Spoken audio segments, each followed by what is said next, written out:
And I knew, the way you talked about it, the way you tell stories. This girl should write. Yeah. I know when I sat down to write the short story that I'm working on, I see it in a movie in my head, so I'm just kind of trying to catch up as I type, to get it down what it is. But if I draw upside down, I do great. Really? And I sculpt upside down too. When I was 5, I lived with my mother and father and older brother. At least I could draw, I told myself. It was just me, my cats, and my imagination. Created a protective cover, just enough where he could keep his underwear on.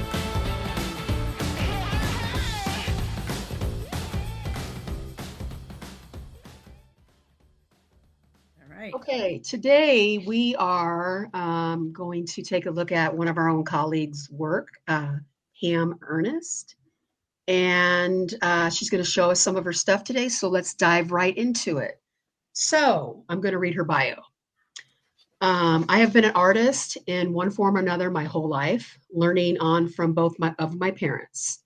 In 2003, I began sculpting figures in polymer clay and 2-part epoxy. Spent many years working in the medium, had my own work show in art doll magazines, and won awards along the way. I now spend time expressing my artistry through teaching monthly painting classes. In 2012, I co-founded Southeast Kansas border town Paranormal Society with Mark Bannon. Since then, along with 5 other friends, we have reached, experienced, and investigated all types of hauntings, cryptids, and paranormal activities.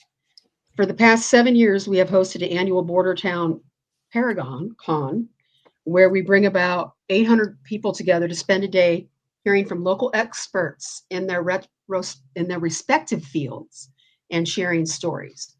In 2022, I jumped into the podcasting world. I started out as a guest, but in just a few short months, I began co-hosting on What If Tomorrow's Media's On the Fringe and a Muck Paranormal podcast. In January of 2024, Jess Holman and I launched our own Bordertown Strange, in which we deep dive all types of paranormal subjects. When I was asked to help produce In Other Words podcast, I was all in and now have become a full-fledged member. Encouraged by my friends and fellow podcasters, I have started writing my first short story. I am confident that it will not be my last, as the characters have already come to life in my mind, and I am excited to follow wherever it all leads me. I love how one hobby has led to another, and I'm finding a lot of satisfaction in taking pieces of each skill I have learned along the way and putting them all to use. By day, I am a librarian, a mom, a Grammy, a left below knee amputee, and a cancer survivor. All of these things make me who I am and help me to find the joy in each and every day. Great bio, Pam. Thank you. I would like to add, as you know, we are sister and brother in arms, with being cancer survivor myself, and an amputee. So, yes.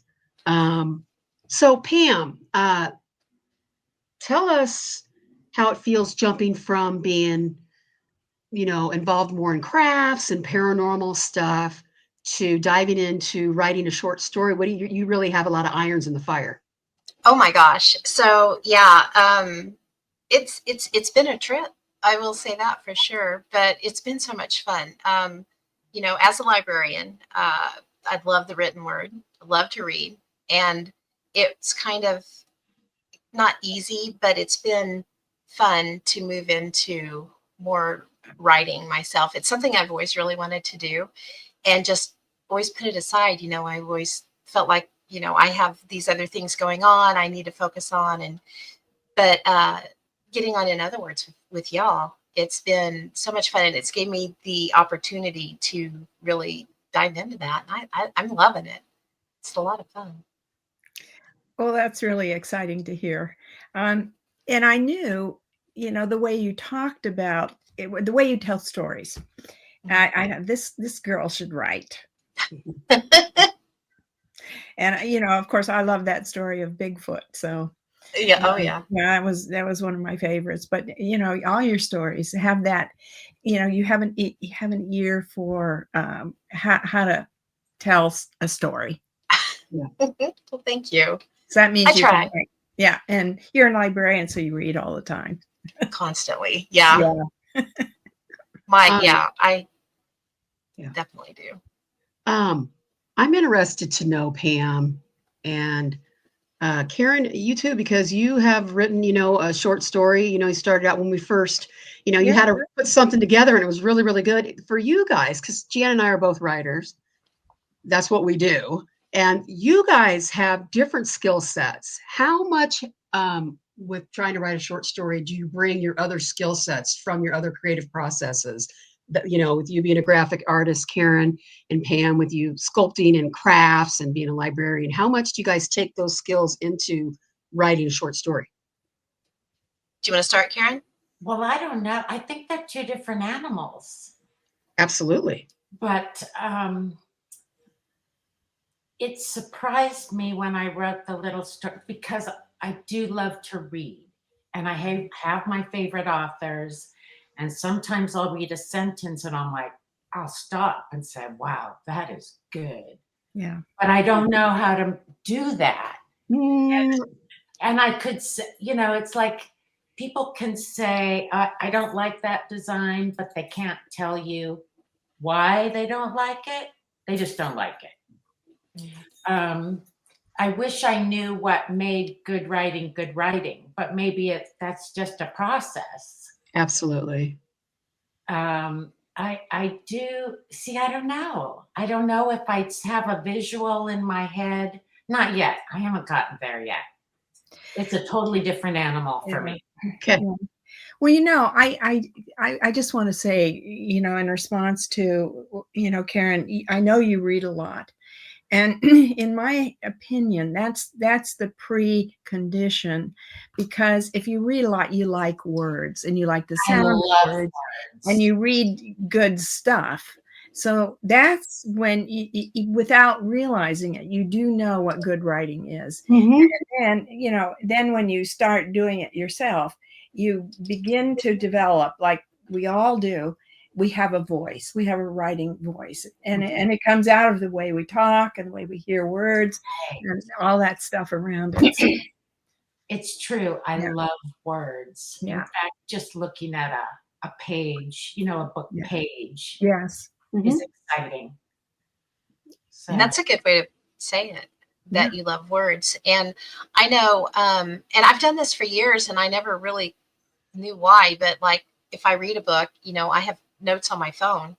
And if I really like a turn of phrase or whatever, I'll put the name of the book. I put novel and the name of the book and the author, and then I'll put whatever turn of phrase it is so I can remember where it was that I read it.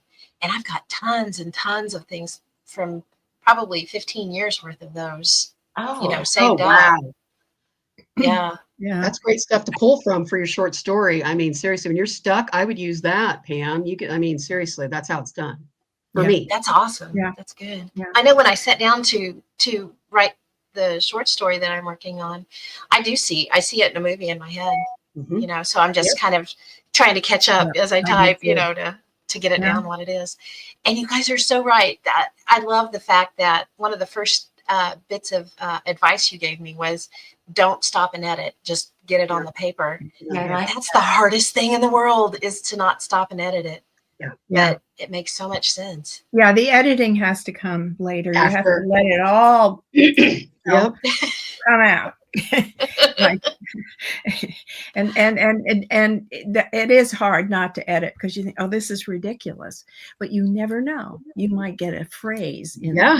Exactly. You might get a phrase that you can piece together somewhere later on down the road, or an idea that ties something else together. Yeah. And I love it. I was going to tell you, Pam, I wanted to send you this message the other day because I was thinking about you when I was writing.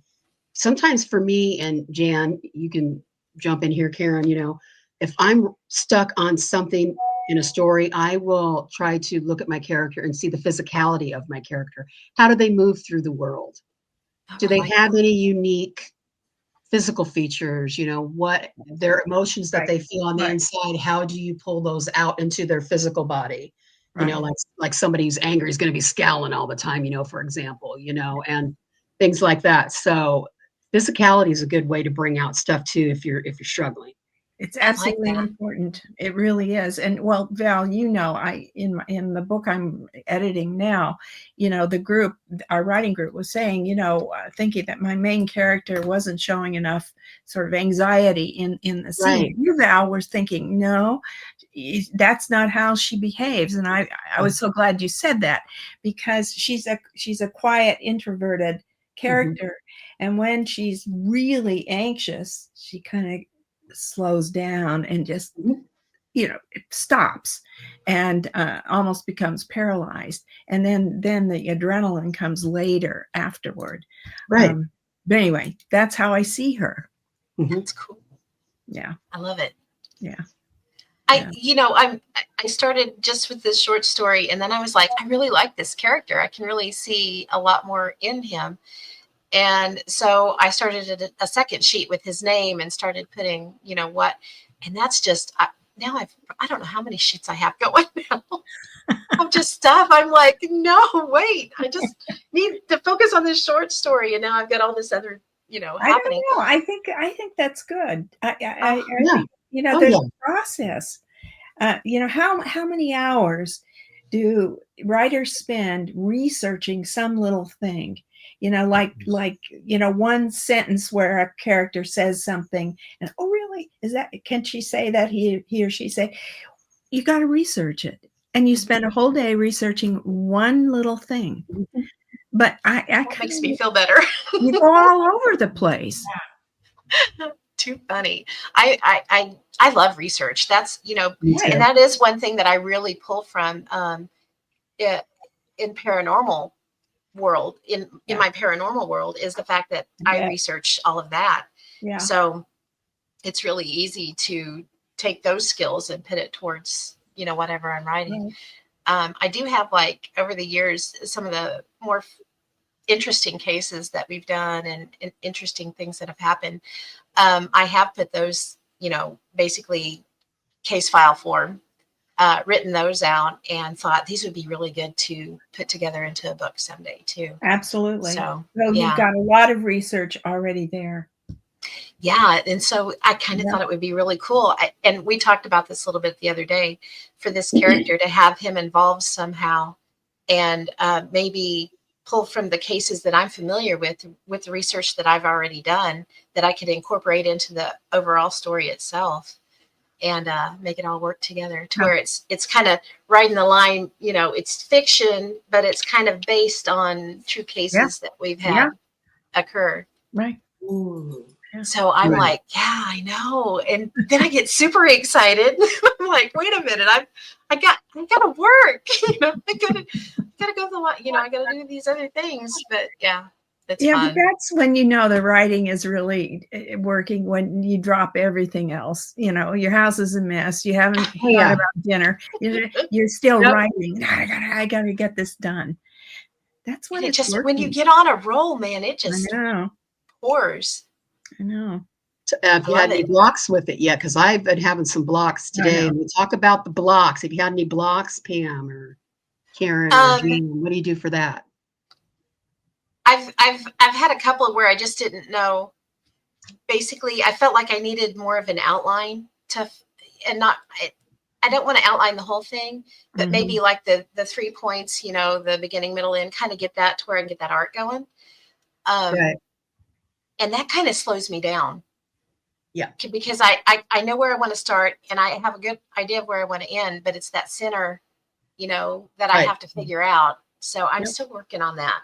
And I don't know, what I've done so far, if I get stuck, I try not to panic, and I move Yeah. over. Okay, I need to know more about the location. So let's look at the location, and Yeah. let's get everything down about it that I can.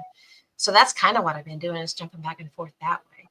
Well, I think I do that. I mean, if I kind of get stuck, sometimes I'll just do a little research and something pops up. Mm-hmm. That, oh yeah, I can use that, and it keeps you going. Yeah, it's an interesting process, and I think people don't understand a lot of what writers have to do to pull it all together. What I'm loving is I've got these things all over the world, in my head, and that I can pull a little piece from here and a little piece from there, and it's actually working together. Yeah. Mhm. I'm sorry, Karen, were you going to say Oh, I something? remember Jan traveling to Yes, New Mexico for live. Motherboard to see it, something Yeah. about the landscape, if it actually worked. Oh, If she I actually, lost that, I did do that. right? You know, yeah. I went to this, it's the third book for Motherboard. I went to this area in where New Mexico, Is it near or, Santa Fe? yeah. Anyway, I can't remember, but it's a area where they have these jagged peaks, and you know, and I had Oh, a scene to, you know, the bad guy, and it was forcing, you know, my main characters up into this place, and I had to go see it. So we hiked up there. We actually Oh, went how there and hiked up cool. there. So I saw it, and then as I was writing about it, I could visualize it. I took a bunch of photographs too. I love Yeah. that because you can get immersed in it. You can Yeah. smell the smells and, Yep. you know, Yeah. Mhm. yeah. Yep, and that's another one. The five senses, another thing you could pull from. How would your character smell it? And what's neat when you start realizing when you come as a writer, all you are everywhere in all your characters. Of course, you know all fiction. Yeah. Fiction has a lot of truth in it for me. That's my experience that I've Sure. been coming through with it. And you know, you have little pieces of yourself and everything, but the real challenge starts to become when you can start to let your characters live vicariously without you, and Yeah. they become their own thing, and what they would do would be totally different than what you would do. And Yeah. so Yeah. that's what's interesting. That's fun. Yeah, because it's almost like, you know, watching your kid pedal their bike for the first time. Oh, they're taking off on their own. Look at them go, you know. Exactly. Yeah. I love it. It is. Yeah. Yeah. That is so cool.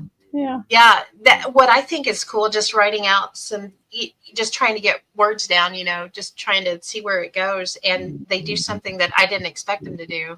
I like Yeah. that. That's so fun. You have to surprise yourself because you thought, oh, yes, you know, I wrote that. That's what they were, you know, it's almost like, you know, as you say, Val, the character becomes real and sort of objectified. And then they turn, no, I'm not going to do what you think I should do. I'm going to do what I would do. Right. It's interesting. Totally Have a different. character that you didn't realize was going to be anything more than the little, you know, the landlord's little half blind chihuahua, you know, or whatever he is, and you know, my character says something and the dog makes the sound like huh, like he's laughing at him, and you're like, wait a minute, where did that come from? What? Okay, who is this dog? You know, I think Right. he's more than what we think he is. Yes, exactly. So yeah, I was like, oh, that's cool. Now I have another character to play Right. with. Right.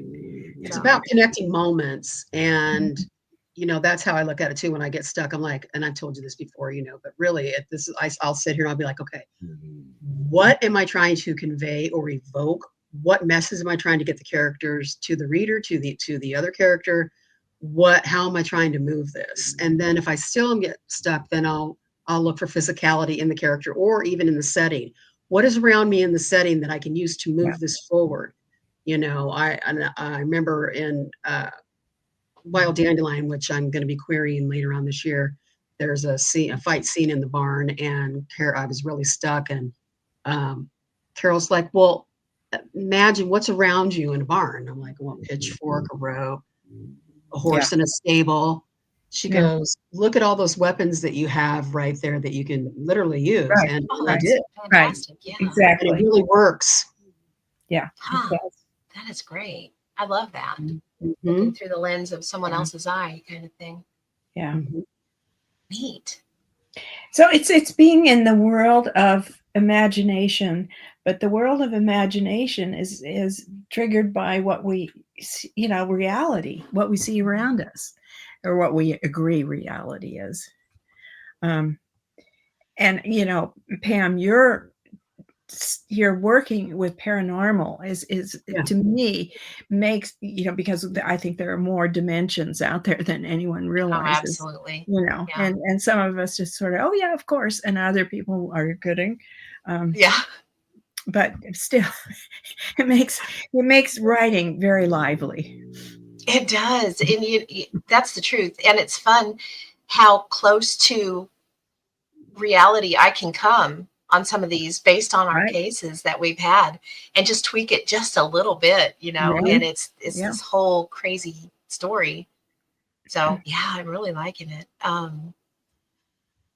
think I read what the first basic scene, I think is what it was more than anything, to you guys a few weeks ago. Mhm. And I haven't really changed that up any. I've added to it and came up with some more fun Well, stuff. But I think we should, Pam, you should read it again. I mean, I know you read it for us, but maybe for, anybody who's listening, I think it'd be great to hear it. Again. It's whatever you want to showcase. I can do that. Pam. It's Because whatever the you want to showcase. visuals. yeah, hang That's on. Let me great. do what? Your visuals when you read it. Oh, Great. Yeah. I'll try to slow down. I was really nervous because I was like, I didn't think it was very good.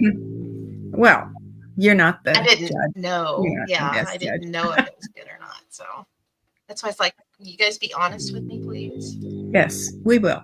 I have to ask, does somebody have a dog next to him that's snoring? Karen. Is it Karen's dog? No, it's mine. Is it? Marty's here and she's snoring up a storm. That's You wanna see her? hilarious. Let's Yeah, see. show us. I can show Absolutely. you I want to see the baby. Oh, She's look snoring. at her.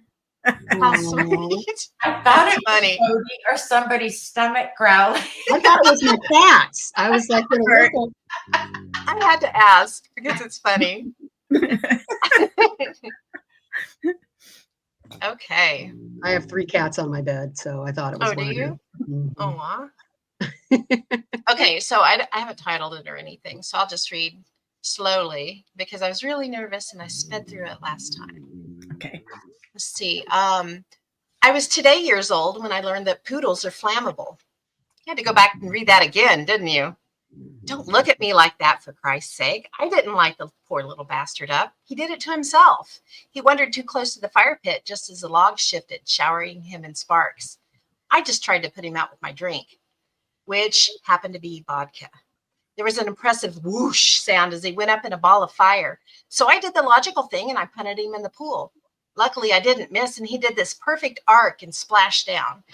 And then I dove in and saved him when I realized he wasn't surfacing.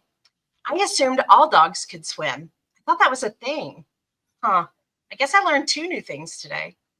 I really do love dogs and all other animals, and they normally love me. I'm not a monster. Well, wait, strike that. I'm not a complete monster. More like an ill-tempered cat, which explains why I hissed loud enough that people jumped back when he bit my hand. Even though I didn't drop him, instead I carefully deposited him in the lap of his now hysterical owner. I smiled my biggest, toothiest grin at her, and I took a step back before Fifi could sink his canines into my leg. Judging from his growls, I was pretty sure that's what his next move was going to be. You're welcome, I said. Sweeping into a deep bow, I inadvertently sprayed the owner with pool water from the soggy arm of my jacket. Just get away from my baby, she screeched, hugging the soggy, singed, pitiful-looking beast. I shook my head as my ears rang. She had a real set of lungs on her. Well, excuse me, I muttered, turning to walk away, my shoes squelching water. I gave my head a rigorous shake, sending more water flying as my hair whipped back and forth across my face. It was then that the quiet registered, and I realized that everyone was staring at me in stunned silence. Things weren't going to stay that way long, as I realized as I saw a couple of guys with pissed off looks start moving towards me. I tried to act casual as I searched for my partner. My eyes were darting around. There she was, sitting in some random guy's lap over near the fence. She was leaned in close, drinking in a bit of his energy. Just a taste, not enough to hurt him. Cat, we need to leave now, I said through gritted teeth, clocking the movement of the other partygoers out of the corner of my eye. She laughed at something the guy said and turned back to look at me, her arms draped around Dopey's shoulders as he grinned goofily back at her. Her smile froze and her eyes got huge as she scrambled to stand up. Sorry, baby, she said to the guy as she untangled herself. Another time. She blew him a kiss as I pushed her out in front of me and we picked up speed, hauling ass out of the gate and down the sidewalk, headed for my Jeep that I had parked a couple of blocks away on a side street. Why the hell do you always have to park so damn far away? She huffed, her arms pumping and purse flying out from behind her. Because, I was huffing and puffing right next to her, we need to be able to make a clean getaway. Well, if you weren't always so freaking accident prone, we wouldn't have to worry about it. Save your breath, I wheezed. I could hear the shouts behind us. Damn, I really needed to start working out more. Our buddies had cleared the gate and made it onto the sidewalk. I didn't want to take a chance looking behind us and relied on my ears. Kat was right. I was accident prone, and if I turned my head, I'd probably end up busting my ass. Better to keep facing forward. We sped around the corner, and there she was. My pride, my joy, my best friend, my ride or die, literally. Jeep, Jeep. Kat had pulled the key fob from her pocket and hit the automatic start. Jeep, Jeep roared to life and sat idling, patiently waiting on us. Kat jumped in the passenger seat as I rounded the hood and bailed in the driver's side. I threw Jeep Jeep into reverse just as the pissed off group came barreling around the corner. Once out on the street, I threw Jeep Jeep into drive and squealed the tires, twisting the wheel a hard left to miss the guy who lunched at Kat's door. He managed to grab the door handle and pull it open, but Kat was hanging on to it for dear life. He made the mistake of planting his other hand in the door frame just as she slammed it shut, squishing his fingers. He howled in pain and let go of the handle. And Kat opened the door enough for his hand to slide out. He landed on his face on the asphalt. I could hear the group shouting obscenities at us as we raced away. Well, that was a fun little shindig. I smiled brightly at Kat. She rolled her eyes at me and groaned. Really? You couldn't go just a couple of hours without setting something on fire? Hey, I said, it's not like I do these things on purpose. And I didn't set the dog on fire. I saved him, I said, omitting all the remaining chaos. She squinted her eyes at me. I looked away. She knew me too well. Well, I did save him, I muttered to myself as I topped the hill and headed out of town. You smell like barbecue and chlorine, Kat complained as she reapplied her lipstick. I've smelled worse, I said, grinning. Yeah, you have, she said, smacking her lips at her reflection. So where to next? I said, crinkling my eyes at her. She rolled hers back at me. Did you get enough to eat? Yeah, she said, although I could have filled up a little bit more before all hell broke loose. Yeah, sorry about that, I said sheepishly. How about we find another little dive bar and you can sink your teeth into a Jim Bro Deluxe? Ew, she said, wrinkling her nose. I can smell the Axe body spray from here, I sang. She laughed and my spirits lifted as she cranked the radio and we put the miles between us and the angry bunch. Just So love there's it. my first. It's a wild ride. It's a wild ride. You got It a lot going is. on. There's a lot going on. Jumped right Well, into the the thing is, either you're in the Jeep or you're not, and you pull us along. We're in Yay. Jeep We're in Jeep heading Jeep. out of town. Yeah. That's hilarious. That Jeep came. That's what I call my Jeep is Jeep. Yeah, So, no, I love it. it worked. Yeah. I kind of put it in there as a placeholder, but I'm kind of liking it. It's kind of a, I don't know. Yeah, And I you know. want Oxymoron, more. You want to hear more for sure. Yay! Yeah. Yes. I'm excited. Oh no, yeah. Well, it's exciting. Yeah. It I is, and it's The thing is, you have the reader right there. You don't want to lose your reader, That's and important. you don't. Okay, when you're doing a scene like that, the reader has to be, oh my god, you're in that wild ride. that's funny. I told you guys that night, I have no idea because I didn't know what I was going to write about at all. And I don't know where the idea of a Don't worry poodle about it. Someday it came might from. come to you. But you know what? I don't think when I first started my first book, I said she stood on the beach, looking out over the Pacific at 2 a.m. in the morning, and I wonder where she's going to go from here. That's I have kind of no what this idea. is. Yeah. Right. What is he going to do next? Yeah, what's this all about? There's this story in me. I don't know what it is, and it's going to come out little by little. So you start Flaming poodles and all. You talk about stopping to research things as you go along. I stopped and researched to see if because I think he needs a drink named after him, and I think it needs to be the Flaming Poodle. And that's great. Perfect. That's great. So yeah, I kind of did. You'll have to work that into later. The Flaming Yes. Poodle thing. Yeah. But I thought it was funny. So yeah, that's Yes. that's what goes around. That's what rattles around in my head.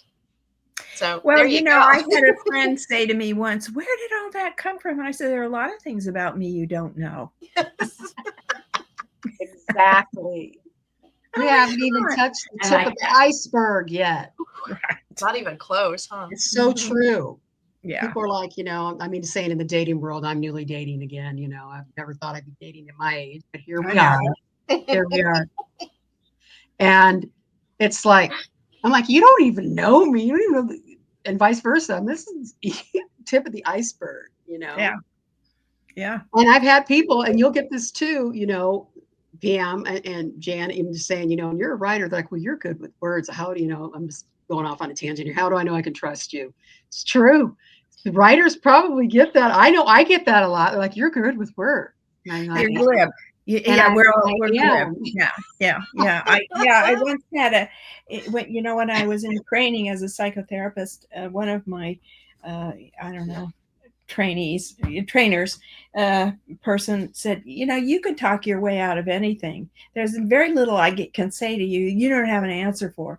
And I thought, well, yeah. What's wrong with that? Not that you've been a therapist for 40 some Yeah, years. right. Not Well, I that. hadn't That back has nothing then. to I do was with it. starting out, and he was trying to tell me, "You think you know more than you do." Well, that's probably true, but Yeah. Nothing wrong with that. nothing wrong with that. Yeah. About I did your bring. paranormal. Oh, go ahead, Pam. I'm sorry. No, Go ahead. no, go ahead. No, go ahead. I was going to ask you because, like I said, you have such a plethora of things you're doing. You are writing a short story. You do crafts. You Yeah. read, and you also make stuff like I cool. do Oh, make- excuse me. I meant to say paranormal. I'm sorry. And your paranormal stuff, and your paranormal seems to be influencing your writing right now. I think it is. Yeah. Oh, Big sure. time. Of course. Yeah. It honestly, it affects everything. It's affected my art my whole life. Yeah. Nice. Yeah. Paranormal has always been with me. It seems like even when I was a little kid, I was the one that was at the library checking out the books on ESP. And what's really cool is I've grown up and now I'm a librarian at my original library that I was a kid at. And Really? Oh gosh, I we didn't were, know that. That's yeah, great. when we were going through and weeding, we weeded really heavily a few years ago. Well, actually during COVID, we took the time to really get through our collection. And I found one of the books that I checked out over and over and over again, the one on ESP. And I was like, this puppy's coming home with me. It hadn't been checked out in a really long time. So it was on the chopping block anyway. And I was like, yes. So it's back there on my bookshelf somewhere. What was can you remember as a kid, what was your first experience with ESP? Oh my gosh, with You ESP remember? itself. ESP, not so much. It's something I would love to be able to really Well, do. then I meant kind of apparent, Just when paranormal wise. yeah, just I meant to say that a little more broadly. When you knew there's the reality is this, but I see beyond it because kids do. Kids do, yeah. And I always remember maybe not always seeing. I'm clairaudient, so I can hear. Clear hearing and it doesn't always kick in, but when it does, it's really impressive. Huh. I didn't really understand that's what it was for a long time. Well, And explain to me what that is, because I think I know, but say what it is. So basically, you can hear voices sometimes Right. out loud, that other people Okay. can't, Yes. without having any psychosis attached to it. Right. And when we first got together as a team, it was 2012, and we went to this cemetery basically to practice, to see how all of us, how we work together and things. And we knew there is a haunting in this cemetery, and it's a little boy named Carl. And we knew this for sure. And so we were over in this particular area where he's buried. And, all 5 of us had voice recorders going. And we were talking to him. And when I can't remember what the question was, but I say, I can hear him say, yes. Can you guys hear that? And they were like, no, we can't hear that. And I was like, well, that's interesting, And then when we're getting ready to walk off, I think it was Jess, and she goes, okay, we're going to go, Carl. We'll talk to you later. And I very plainly heard him say, don't go. And I was like, you guys, oh my gosh, did you hear him? He just said, don't go. And they're like, no, we didn't hear that. And I was like, it was heartbreaking, he was so forlorn sounding. Right. And so when we go back and we play our, we're all going through our voice recorders, it was there. You hear him say it, and then you hear me say, oh my gosh, you guys, did you hear him say don't go? That's fantastic. Yeah, it's pretty cool. I have it. I think it's on our YouTube channel. I have to pull it so you can hear it. Gosh, Pam, that is so cool. Yeah. It was, it's wild because there's things out there. Right. There's a lot that seems to I just don't know. There's so many dimensions to things, and what is a ghost? Right. Who knows? Right. Is it? I think there's enough to say at some point a ghost. Some ghosts, some entities are people, and it may be a recording, but some of them are intellectual too. There's they can actually answer questions and tell you where things are, and it's just wild. I don't know. The whole thing's wild. I really like dowsing. I have dowsing rods that I use a lot. That work really well. And when we first got together as a team, we were so excited, and we were like wanting all the equipment, because this was back in the day of ghost hunters on TV and stuff was really big. We wanted all the cool equipment, and we get all this stuff. And over the years, we've pared it back down to pretty much voice recorders, dowsing rods. Okay. Yeah. We have, we use like an EMF detector just to check baselines because a lot of things it's leaking EMF off of old refrigerators, old appliances will really cause issues because they'll give you headaches, and if you're too close to them, it'll cause problems. Yeah. But well, that's interesting life for sure. Yeah. And I can't remember the very first. To think about what the very first thing would have been, but I know I've told you guys a story about when I was in high school, and we worked nights, and I think we talked about this that first night that we recorded, just kind of getting to know each other, and talked about seeing a Bigfoot creature out where I live now. Yeah, that was pretty wild. Yeah, but it's been a little bit of everything. I have not seen a UFO. Would love to see a UFO. Have not. But yeah, I know too many that have, and I've seen too. Yeah, I've read so many accounts of people who just said, "Look, I never believed any of this, but let me tell you, I saw this," and and recordings, video recordings, and of course, all the non-believers. I know there's an explanation for everything. Well, no, there's not. There is not. Right. I agree. I know when I had my car accident, it was 1994, and my son, it was October 23rd, and he had turned 5 on October 20th. And he was in the back seat in his car seat, and I was taking a girl home that from church. Actually, we were coming home from church, and I was getting ready to go down the road to her house, and I looked in the back seat, and Tim had unbuckled his thing and was trying to climb in the back window. Well, I'm like, oh, great, so, and of course there's a police officer right up the road. So I'm like, crap, so I turn the blinker on, and I'm looking at Tim, and I'm looking at the police officer, and I turned right in front of a car, and I almost got it completely straightened back up, but they hit my side head on.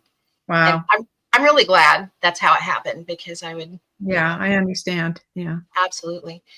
And so I was stuck in the car. They were able to get the other two out, and but I had gone up. I like bent the steering column, and I was like, my head was stuck up above it, and where I was laying, I guess I was laying this way, because I could look down and I could see my leg, and I could see my foot was over here and my leg was over here, and I was like, that's not cool. And so, but I was stuck in the car for 45 minutes, and it took they had to get the jaws of life to get me out. And when they got me into the ambulance, my leg just, blood everywhere. It was terrible. It was going everywhere.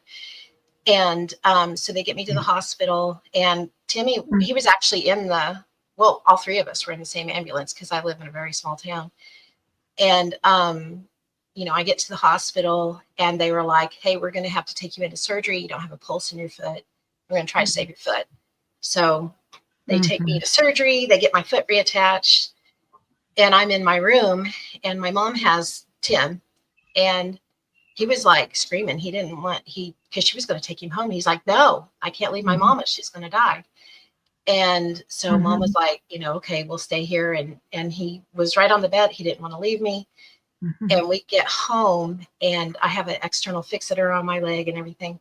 So we stay with my mom for a little bit. And he was like, adamant, I can't leave mama. She's going to die.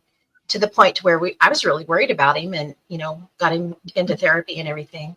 And can't remember how many months later it was, but he was in the kitchen with my mom, and he finally said something about why do you know why I think mama's going to die? That's not exactly how he said it, but and she said no, and she didn't want to be like, no, tell me, she was like just trying to keep doing what she was doing. She's like, no, I don't know why you think that. And he said, because I saw her angel.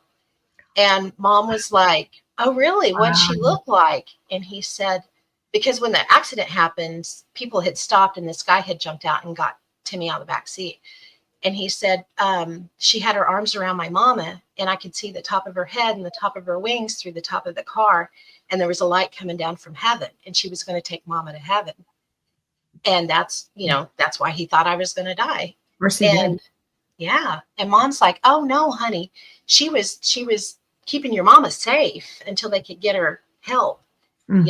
She's not going to die. They were helping her. And then he was just like, the light goes off. Oh, wow. And he was much better after that. But what was interesting, I just got goosebumps when he told me this. I get them every time I tell the story. And he was like, lost my train of thought.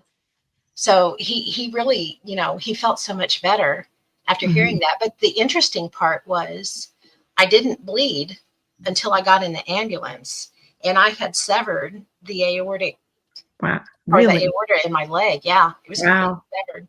And I was in the car for 45 minutes. That's incredible, because an aorta, Oh, yeah. spew. And you can imagine what it looked like when I got in the ambulance. That's exactly what it did. And yeah, so it's wild. I don't know. And he's 35 years old. He'll be 36 this year, and he will still tell you he saw my angel. Well, he did. He did. That's because he did. So yeah. Wow. It's pretty cool. But there's no way these things can't be real. I've seen too much at this point. I've met too many people. I've heard and seen things with my own eyes that I can't explain. Yeah. Yeah. Why do you think some people are clairvoyant and maybe a medium and used as an instrument, and other people are not? Because I find that interesting. It is interesting. And, I honestly, I don't know. And I've always wondered. And something, I always wonder if there's a little bit of different makeup in your brain chemistry, if nothing else. And I don't know how many years ago it was, 3 or 4 years ago. I had gone in, I was having neck pain. And so I'd gone in and had an MRI done on my neck. And as an aside, they found an arachnoid cyst in the center of my brain that's pushing on my hypothalamus, which can, cause some issues. But it's not huge. And they're like, we're not going to mess with it because it could cause more damage trying to get it drained and probably come back anyway. Yeah, right. But yeah, and that, so when I was looking into arachnoid cysts, there's been a few people that have asked, hey, does anybody else have spidey senses, with the arachnoid? Does anybody else have spidey senses? So I don't know. Is it just a different makeup in your brain chemistry? Well, I did do some research on that, and I wish I could be more specific because I'm not remembering it, scientifically right now, but I did in my second book, I do talk about, that. Cool. 2 of my characters are psychic, and sort of trying to explain, from a rational point of view, how does it happen that some people, and it is a difference in the brain chemistry. And left Wow. and right lobes are a little bit more interactive with each other, for Mhm. one thing. But there is some scientific journal stuff on this very topic. That's fascinating. Yeah, That is And fascinating. I am left-handed, but I only write with my left hand. I do everything else with my right hand. well, So I'm a little bit of ambidextrous going on there. that And might be something to think. Yeah, part of what I was reading about, that you kind of the left and right, kind of. There's no most people, we talk about left brain people, right brain people, and we know what we're talking about. The yeah, people who are all rational and in their heads and so forth. And then there are people who are much more open to things that don't have to be explained.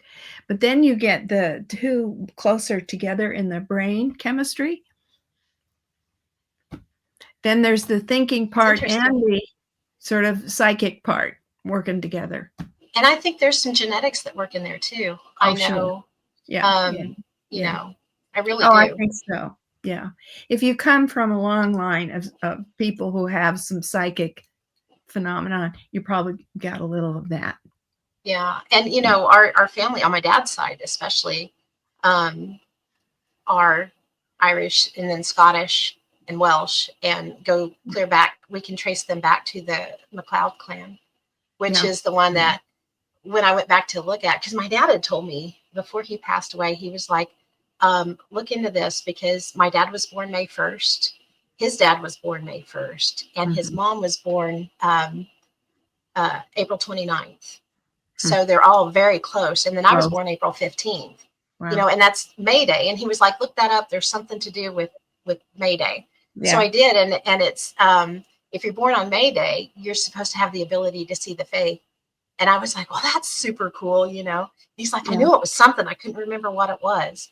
But then when I looked into the MacLeod history, they're the ones that have the fairy flag and still have it in Dunvegan Castle, where it was Yeah. supposedly one of the ancestors had married a fae and, had a child, and she had to leave and go back after a year. She had to go back to fairy. And she heard the child crying, and the wet nurse didn't get there fast enough. So she comes and comforts the child from the other side. And when she leaves them wrapped in what becomes the fairy flag, basically. That is Wow. part of Well, the that Dunvegan legend. there's a book in that. I mean, Yeah. again, Yeah. those I think those stories need to be, brought to life. I do. Yeah. Well, is it true? I don't know. But it's cool. And I don't know. It's Well, kind of what does anybody know about what's true? yeah, especially that many years ago. Yeah. Except death and taxes. No Yes, joke. Yes. Okay. Where my parents would say that, I'd be like, man, that's depressing. Like, they're not wrong, though. No You think, joke. Pam, now I know just because keeping us on track here, because that's what I do. Do you have a Good. slideshow? Yes. We need I do. someone I who have does some. that. Yeah, We for want to sure. see your fantastic stuff come to life. And, that's really what it's about as artists. We probably all have different chemical makeup as well. Artistic people, I'm sure do. I would It's agree with that. making stuff come to life, so, oh, wow. Here's some. I don't think you guys have seen these yet. So this is a Draco, and I sculpted him a few years ago, and he's from two-part epoxy, and he is about 2.5 feet long and about 2.5 feet tall. He's a big dude, but I thought it would be fun on this. I added in. Let me see if I can get over here to this. There we go. That's what he started out as. That's Draco. Wow. That's him. And Wow. even down to the board that all that's setting on. That's great. And Oh, isn't that wow. wild? That's Yeah. great. I love There's this his step by armature. step. Yeah. Step by step. Yeah. And he's made out of like all my others, and I'll show you a couple here in a little bit, but they all start out as a ball of aluminum foil, basically. And I cover them with the tape, the masking tape, because that's what the Oh, wow. Sculpey sticks to. And here's kind of Wow. a step-by-step thing. And his eyes, I'll have a better picture here in a minute of his eyes, but I made those by hand too. They're all hand painted. Amazing. Amazing. That's really cool. Isn't he fun? Yeah, there you can kind of see the eyes. Love it. It's like a different dimension looking in his eye. Yeah. You know, I'm really proud of cool. him. He won Oh, a yeah. really nice award. And he I lives bet. now, he lives at the library. He's Ah. actually at the Caney Library. So I get That's to see him every day almost. So much detail. Wow. I know. Fun. And then these, they're very small. You can see my hand. They're sitting in the palm of my hand. Oh, that's lovely. And It's just these little lovely. dragons are so much fun. I did a lot of them in seashells. And I have some, you know, they have their little feet crossed, and you know, some of them they're sucking their thumb. But yeah, those are fun. And this little guy, my son wanted him, so I made this one for him. And I had it's like an idea for a story. My friend had handed me a little mini Tabasco bottle and was like, "Hey, I bet you can come up with something to do with this." And I was like, "Oh, baby dragon needs a bottle, right?" So yeah, he came out really cute. Of hot sauce too, so you can blow a flame. That's great. Yep. It is. It is. Great. Yeah. He's pretty fun, laying in his little half eggshell. And then these were something that I did a few years ago. I'm all over the place when it comes to art. I love to try anything. Yeah, it's so charming and delightful. Dorky love birds. them. That's Yeah. what these are. Dorky birds. Great. Yeah. And here's kind of a little mishmash of everything. Let me see if I can take Wonderful. this off so you can see. Is it going to come off? No, it's not. Mm. I was going to try to pull that logo off, but it's not going to pull. Oh, here. Well, you see? There you yeah. go. There you can see a little bit better. Oh, That's my Border Town Strange one. But these guys, I sculpted them. They're out of the Pro Sculpt polymer clay. And this little guy with the newspaper, he was in Doll Maker magazine. God. That was a few years ago. Mm. This is Elmer right here. Mhm. He's a little troll. Then I got my long neck goofy chickens, and Wow. even got into making the little pets houses. And you know me, Yeah. I can't just do the Christmas pets houses. I had to do course the not. Halloween ones. Of course. And I also sew dolls, you know, get Mhm. into those. Mm. And let me see here. Oh, and I was talking about now what I do more than anything is teach painting classes.